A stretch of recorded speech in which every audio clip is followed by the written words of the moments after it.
आज के लेक्चर में हम जो ये ट्रिग्नोमेट्री वाले चैप्टर में जितनी आइडेंटिटीज यूज़ होती है वो सब के बारे में पढ़ने वाले हैं। ये वीडियो में ना आपको इसकी पीडीएफ में डाल दूंगा आपको व्हाट्सएप पे, तो इसको एक पेज पे लिख के अपने रूम में चिपका दो या तो फिर ऐसी जगह पे लगाओ जो दिन में आप बार बार पढ़ सको।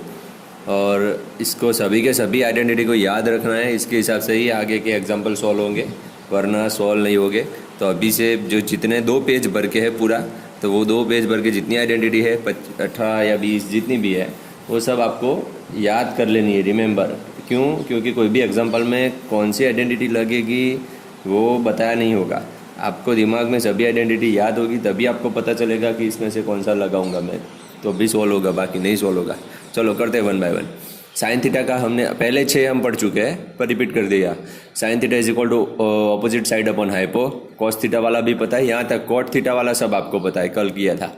उसके बाद रेसिप्रोकल वाला 6 के बाद 7 यहाँ पे रेसिप्रोकल वाला। कॉसेक किसका रेसिप्रोकल है? साइन का रेसिप्रोकल है। इसका उल्टा भी लिख सकते हैं, sine theta is equal to 1 upon cosec theta, या तो फिर cosec theta is equal to 1 upon sine theta. अब आपको sec theta is equal to 1 upon cos theta, इसका उल्टा cos theta is equal to 1 upon sec theta, दोनों करने हैं साथ में। Tan theta is equal to 1 upon cot theta, तो cot theta is equal to 1 upon tan theta. कोई भी यूज हो सकता है एग्जाम्पल में, इसीलिए सब याद रखने हैं। टेन थीटा का डेफिनेशन के सिवाय एक आइडेंटिटी था साइन और कॉस के ऊपर।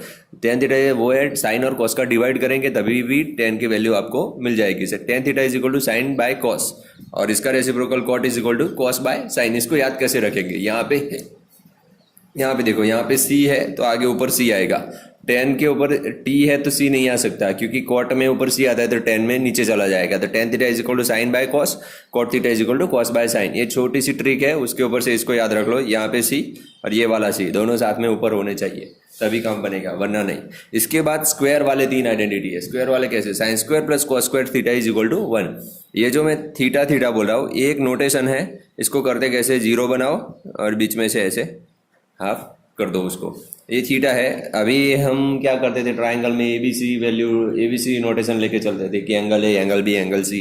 पर अब आपको एबीसी याद रखने की जरूरत नहीं है एग्जाम में, या तो फिर पूरी बुक में ज़्यादातर एग्जाम्पल थीटा के हिसाब से ही बताए, तो हमें थीटा के हिसाब से आइडेंटिटी हमने लर्न करने हैं सब के सब। Sine square plus cos square कितना हो जाएगा? 1।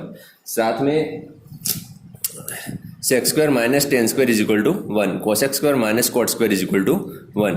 उसके सिवाय बाकी क्या है? साइन का कॉस में कन्वर्जन कैसे करना है, कॉस का साइन में कन्वर्जन कैसे करना है। जैसे कि यहाँ पे देखो 3 ही आइडेंटिटी है, पर ये उसके उल्टे है। चेक कर देते हैं। Sine 90 minus theta is equal to cos theta. जैसे कि आपको बताया कि मानो कि एग्जाम्पल के तौर पे देख लेते हैं, साइन 32 डिग्री, तो इसका कितना हो जाएगा? साइन 32 मतलब 90 में से कितने माइनस करूँ, तो 90 माइनस कितना, 58 माइनस करूँ तो 32 बनेगा। तो साइन 90 माइनस 58 हो जाएगा। अब साइन 90 माइनस 58, तो हमें क्या था, sine 90 minus theta is equal to cos theta, तो इतना ये इसका बन जाएगा कॉस 58। ये मैंने आपको एक एग्जांपल के तौर पे बताया, बाकी के सब इसके जैसे ही है सब के सब। कॉसेक 90 माइनस थीटा करेंगे तो सेक थीटा मिलेगा, टेन 90 माइनस थीटा करूंगा तो कॉट थीटा मिलेगा। अब इसका रिवर्स, कॉस 90 माइनस थीटा करूंगा, 13 और 16 है, देखो यहाँ पे मैं लगा देता हूँ, इसके मैच कर देता हूँ। 13 और 16 दोनों सेम जैसे। कॉस 90 माइनस थीटा करूंगा तो साइन, सेक 90 माइनस थीटा करूंगा तो कॉसेक, और कॉट 90 माइनस थीटा करूंगा तो टेन। अब ये थी यहाँ तक, ये सभी आइडेंटिटी खत्म। अब एक टेबल आपको लर्न करना है, पूरा का पूरा टेबल। लर्न करने की जरूरत नहीं है, वो बनाते कैसे उसकी मेथड सिखा देता हूँ मैं आपको। एग्जाम में मानो कि कोई भी एग्जाम्पल इसका अगर वैल्यू वाला पूछे, जो नंबर हमें टेबल करना है लर्न, ये वाला टेबल लर्न करना है, इसकी वैल्यू वाला कोई भी एग्जाम्पल पूछे हमें, तो हमें ये टेबल पूरा, अभी तो आपको याद नहीं होगा तो रफ पेज पे, लास्ट पेज पे आपको बना देना है, पूरा का पूरा टेबल बना दो। कैसे बनाते हैं वो मेथड आपको सिखा दूंगा। बाकी का धीरे धीरे जैसे आप एग्जाम्पल सॉल्व करते जाओगे चैप्टर खत्म हो जाएगा, आपको ये सब वैल्यू ऑटोमेटिकली दिमाग में याद रह जाएगी कि हाँ, sine 45 1 upon root 2, cos 45 1 upon root 2, tan 30 1 by root 3, cosec, कुछ भी वैल्यू आपको पूछे तो आपको याद रह जाएगी। करते कैसे करना है? 5 वैल्यू याद रखनी है पहले तो। 0 डिग्री के लिए 0 degree, 30 degree, 45 degree, 60 degree and 90 degree, 5 value है सबके लिए। सबके लिए 6 के 6 फंक्शन की वैल्यू याद रखनी है। तो 5 6 30 वैल्यू आपको याद रखनी है, पर 30 की 30 याद नहीं रखनी। मेथड से हम करेंगे कैसे? पहले तो 0 1 2 3 4 डाल दो सबके अंदर, 0 1 2 3 एंड 4। 0 1 2 3 4 सीक्वेंस में डाल दिया, बाद में सबको 4 से डिवाइड कर दो, 4 4 4 4 सबको डिवाइड कर दिया। 0 बाय 4 वैल्यू मिलेगी 0, इसका सिंप्लीफिकेशन नहीं होगा, 2/4 का 1/2 बन जाएगा और 4/4 का 1 बन जाएगा। अब हमें सिंप्लीफिकेशन के बाद वैल्यू मिली 0, 1/4, 1/2, 3/4 एंड 1। अब हमें साइन की वैल्यू मिल जाएगी। पहले यहाँ पे साइन फंक्शन डाल दो, यहाँ पे फंक्शन आएंगे सबके सब साइन फंक्शन। अब यहाँ पे जो भी वैल्यू हमें मिली थी उसका रूट निकाल दो। तो 0 का रूट होगा 0, 1/4 का रूट होगा 1/2, इसका रूट होगा 1/√2, 3/4 का रूट होगा √3/2, 1 का रूट होगा 1। ये हमारी साइन की वैल्यू मिल गई। साइन 0 अब कोई पूछे तो आपको समझ में आ जाना चाहिए कि sine 0 = 0, sine 30 = 1/2, sine 45 = 1/√2, sine 60 = √3/2, sine 90 = 1। ऐसे ही कॉस की वैल्यू डालनी है। कॉस की वैल्यू कैसे होगी? कॉस की वैल्यू सब पहले से फाइंड नहीं करनी है, हमें क्या करना है, कॉस की वैल्यू जो साइन की वैल्यू थी उसको रिवर्स में डाल देना है। 1 जो लास्ट था वो यहाँ पे आ जाएगा पहला, √3/2 यहाँ पे था, √3/2 यहाँ पे आ गया, 1/√2 यहाँ पे, 1/2 पीछे चला गया 0। सिर्फ सीक्वेंस उसकी रिवर्स कर दो, कॉस की वैल्यू मिल जाएगी। tan का हमें पता है, tan का फंक्शन कैसा था, साइन बाय कॉस डिवाइड करेंगे तो हमें tan मिल जाएगा। तो 0/1 0, इन दोनों का डिवाइड करो, 1/2 डिवाइड बाय √3/2 तो 1/√3, इन दोनों का डिवाइड करेंगे कट शॉर्ट हो जाएगा आंसर 1, इन दोनों का डिवाइड करेंगे डिवाइड वाला 2 चला जाएगा √3, 1/0 डिफाइन नहीं हो सकता तो not possible. Same to same cosec. Cosec मतलब क्या है कि वो साइन का रेसिप्रोकल है। कॉसेक साइन का रेसिप्रोकल है तो साइन का रेसिप्रोकल कर दो, 1/0 नॉट पॉसिबल, इसका रेसिप्रोकल 2, इसका रेसिप्रोकल √2, इसका रेसिप्रोकल 2/√3, इसका रेसिप्रोकल 1। सेम टू सेम सेक का क्या करना है, आप दो मेथड से कर सकते हैं। कॉस का रेसिप्रोकल भी ले सकते हैं और ये जो कॉसेक की वैल्यू थी उसको रिवर्स में भी लिख सकते हैं।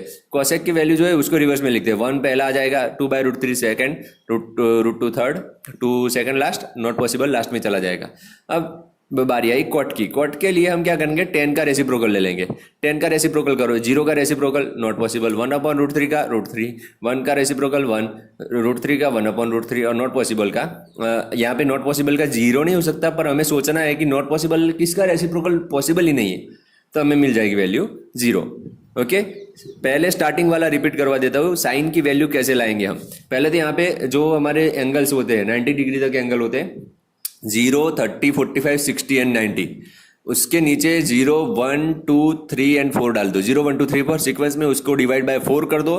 जो भी सिंप्लीफाई करने को कट शॉर्ट करने के बाद जो भी वैल्यू मिली 0, 1/4, 1/2, 3/4 एंड 1, अब उसका रूट निकाल दो तो साइन की वैल्यू मिल जाएगी। साइन 0 का रूट 0, इसका रूट 1/4 का रूट 1/2, 1/2 का रूट 1/√2, 3/4 का रूट √3/2 और 1 का रूट 1। अब कॉस की वैल्यू में क्या करना है, रिवर्स पोजीशन में डाल देना है, इसको सबको रिवर्स कर दिया। tan में क्या करना है, इन दोनों का डिवाइड हो गया tan का। कोसेक में क्या करना है, साइन का रेसिप्रोकल हो गया। सेक में क्या करना है, इसका कोसेक का रिवर्स भी कर सकते हो या तो फिर कॉस का रेसिप्रोकल भी ले सकते हैं। कॉट में क्या करना है, tan का रिवर्स भी कर सकते हैं और tan का ही रेसिप्रोकल ले सकते हैं। कुछ भी करके ये टेबल आपको लर्न करना है, क्योंकि एग्जाम में डायरेक्टली इसका क्वेश्चन पूछेंगे। जैसे कि बुक में आप देखोगे सेकंड एक्सरसाइज है इसकी, फर्स्ट एक्सरसाइज में भी थोड़े सारे एग्जांपल है। डायरेक्ट वैल्यू के हिसाब से है कि sine 45 into cos 45 plus sine 60 into cos 60 की वैल्यू फाइंड करो बस। तो आपको कैसे पता चलेगा, ये टेबल आपको याद होगा तभी आपको समझ में आएगा, वरना आप सॉल्व नहीं कर सकते। तो मेहरबानी करके आज के दिन में ये जितनी आइडेंटिटी मैंने लिखाई वो और ये टेबल एक बड़े से पेज में लिख के अपने वॉल पे चिपका दो, या तो फिर कहीं पे भी ऐसी जगह पे रख दो कि दिन में 2-4 बार या तो फिर 5 बार उसके ऊपर हम एक बार देख सके कि कैसे फाइंड करना है। दिन में 2-3 बार रिवाइज करो, एक वीक में याद रह जाएगा, बाद में कोई टेंशन नहीं होगी इसकी। Okay, thank you.